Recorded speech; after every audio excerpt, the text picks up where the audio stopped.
All right, just returned back from the hardware store, so please forgive the shirt. Anyways, um, so got me thinking about a topic which is EDC, carrying, concealed carry and stuff. So this will kind of be like we'll call this concealed carry, the number one secret to concealed carry. What I found anyway. I don't think this really should be debatable. I think this is probably the number one thing to comfort to carrying all day and all that stuff. And I'll just jump right into it. To me, it's the belt. The belt happens to be the number one most important thing when it comes to EDC, concealed carry, especially appendix. If you happen to be one of those people that still carries on the 3 o'clock and 4 o'clock, um, uh, I mean, I think more and more people are going towards the appendix carry because of all the holsters that are out.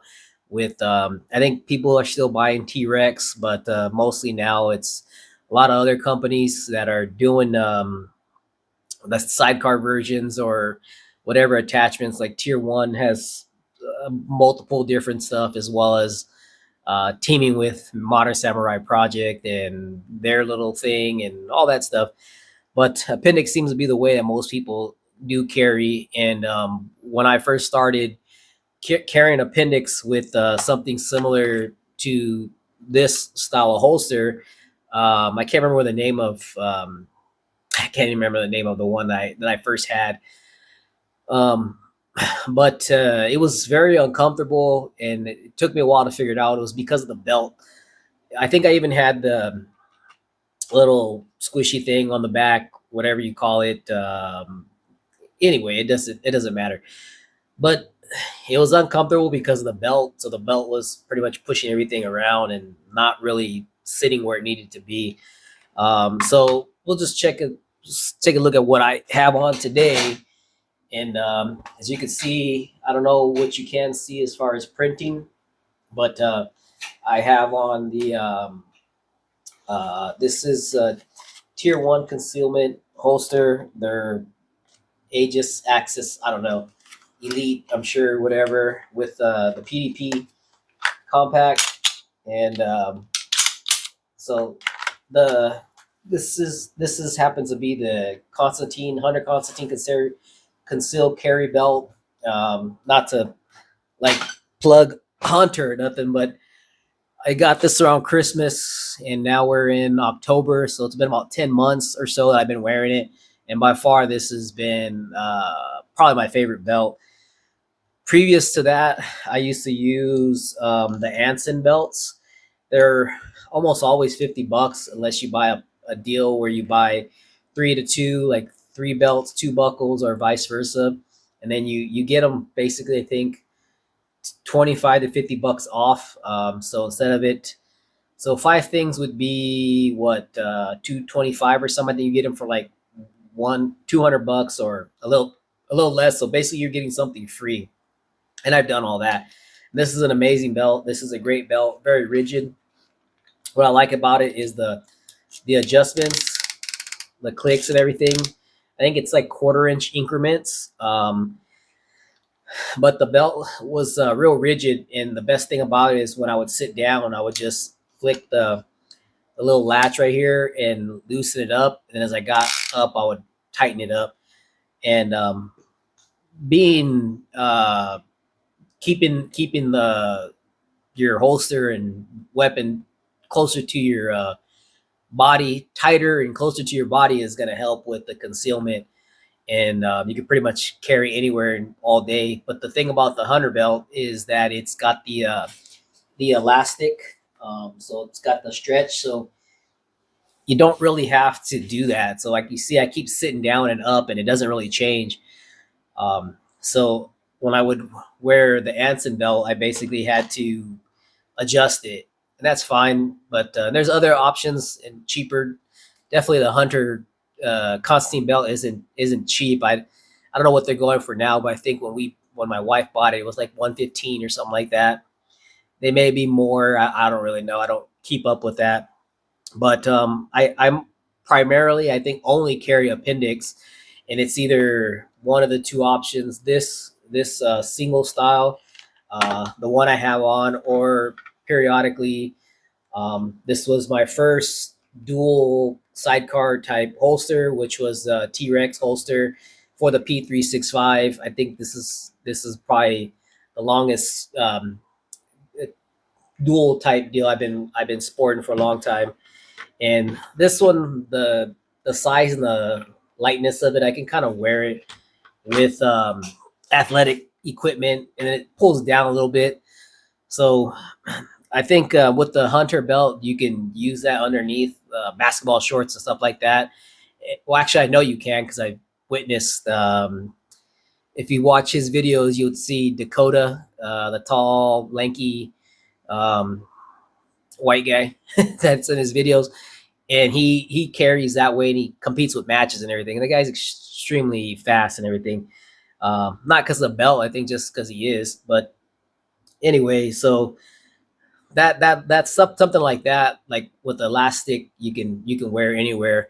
And then they make, I think We the People or some people make that type of sweatpants or shorts to hold your stuff up. But I'm not really interested in all that.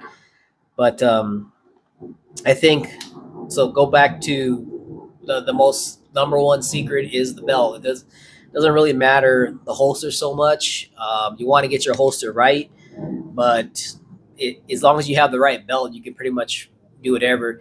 And if you're a bigger person, because I mean, obviously I'm not, but if you're a bigger person with a bigger belly, the most common things is you're familiar with if you're familiar with John Correa, whatever the hell he does. He used to have a big belly. Now he's like on drugs or something, Ozempic probably. But he used to have a big belly, and he's left-handed, so he carries at the 10 o'clock, 11 o'clock, whatever. I commented one time where he wore his stuff because he had such a big belly, but he kind of had it. If his stomach was here, he kind of had it off here, and he's always carried appendix. So basically, what I'm saying is, instead of having it here, if you have a big belly, you're going to kind of carry it more back here, not quite the 3 o'clock, but like the 2 o'clock position. And you don't have to be under your stomach. Your stomach is going to be protruding mostly to the front. There should be some area off to the side where you should still be able to access your pistol and still be comfortable and still be able to wear it all day. So I think if you're still one of those 3 o'clock, 4 o'clock people, whether it's inside or on the outside, and you wear the fishing vest and whatever the place, your go-to may still be a high quality leather belt. And that's all fine and good if you still uh, decided to carry that way. But I think most of the people are going towards appendix or somewhere um, inside of the 3 and inside of the 9. So, like I said, if you're willing to spend the money, the hunter belt is very top tier. The other ones would be anything like this. There's that are still really, really rigid.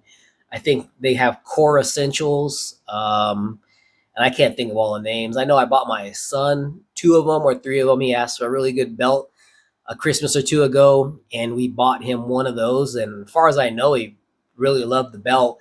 And it has I just had to set it up for him. You have to set up the length and all that stuff and cut it, and then whatever. But in general, if you buy like the Target, Walmart belts or the cheaper belts, if you work all day and stuff, those things don't last and they're not good anyway. But the belt is by far the most important thing when it comes to concealed carry and carrying all day with comfort.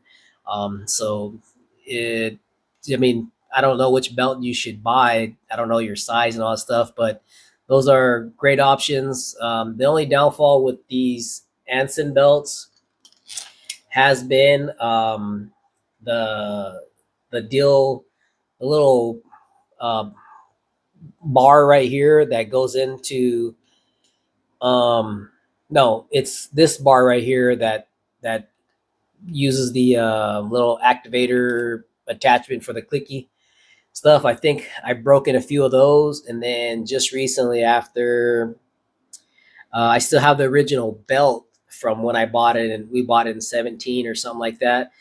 And so, what's that? Like 8 years. I noticed it started to wear out because I had to keep swapping these out. So the good thing about Anson is if this does, if it's 100% free, it's lifetime warranty. If any of this stuff goes out, you email them, reach out to them. They may ask to send you a picture, send them a picture, or send it.